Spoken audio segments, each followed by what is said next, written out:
এটা তোমাদের মতো কতজনের সাথে হয় আমি জানি না, বাট এটা আমার সাথে হয়। এখন বাজছে প্রায় 7:30, আর কাল রাতের ঘটনাটা আমি এখন বলবো। ঘড়ির কাঁটাটা প্রায় ওই 12:15 মতো ছিল, ঠিক আছে। আমি দেখলাম যে 12:15 বাজছে। ভাই আমি তো বহুত খুশি হয়ে গেছিলাম, কারণ 12টার সময় মা ঘুমাতে বললো, ঠিক আছে। আমি হিস্ট্রি বইটা নিয়ে বসেই আছি, পড়ছিলাম, ঠিক আছে।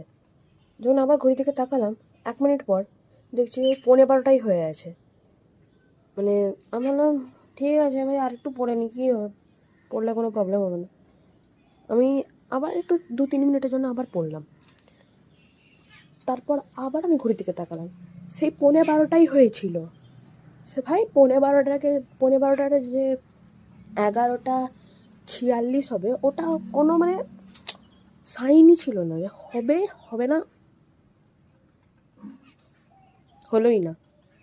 তারপর আমি আবার কিছুক্ষণের জন্য পড়লাম। আবার আমি ওই 5 থেকে ওই 6-7 মিনিটের জন্য পড়লাম।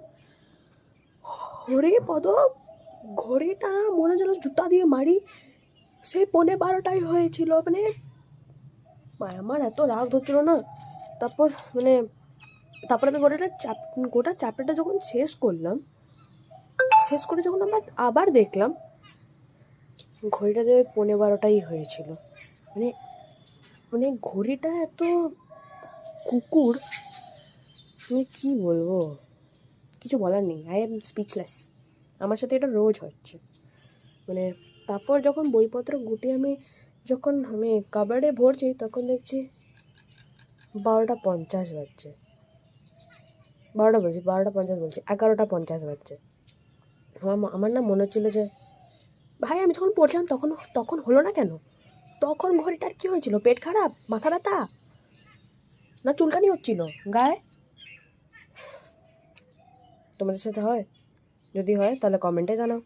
আর যদি ভালো লাগে কন্টেন্টটা, সাবস্ক্রাইব করে দিও চ্যানেলটা।